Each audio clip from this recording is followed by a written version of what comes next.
Thank you, Dr. Williamson. The floor is now open for questions. So kindly introduce yourself by stating your name and organization.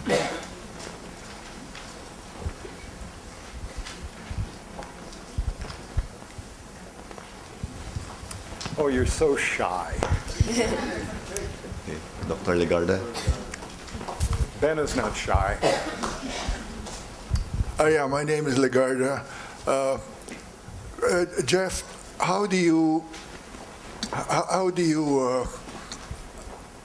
take account of the fact that Philippine emigration is not a once and for all emigration like the 19th century European migrations? I mean, when they went to America and stayed there. Philippine emigration now is a very mixed bag. Maybe it's permanent when it goes to North America, Australia, possibly Spain. But elsewhere, especially in the Middle East, there are a couple of million Filipinos there who are coming back. Now, how do you work that into your model? Well, I mean, if they're coming back simply because they're temporary migrants or they've been forced to flee Libya, which we've seen on CNN, then those movements will continually take place. But it's the permanent net impact that really matters in terms of these, their translation on economic impacts and all the rest.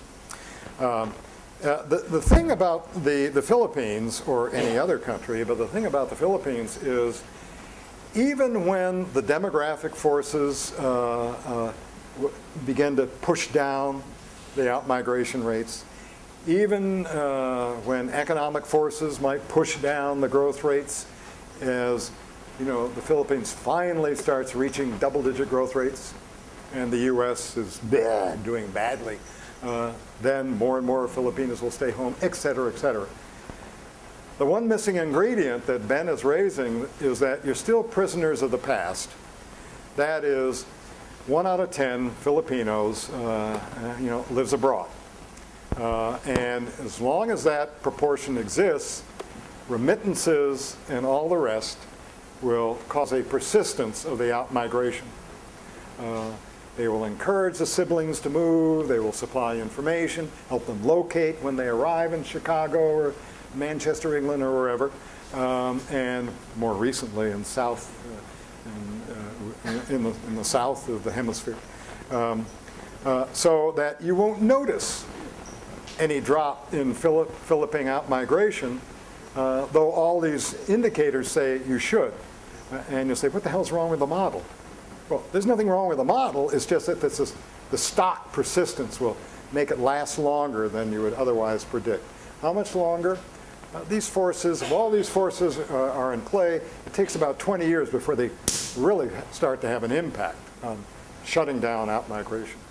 But of course, Asia, long ago, East Asia generally, long ago, passed over the peak. And I'll talk about that on Thursday.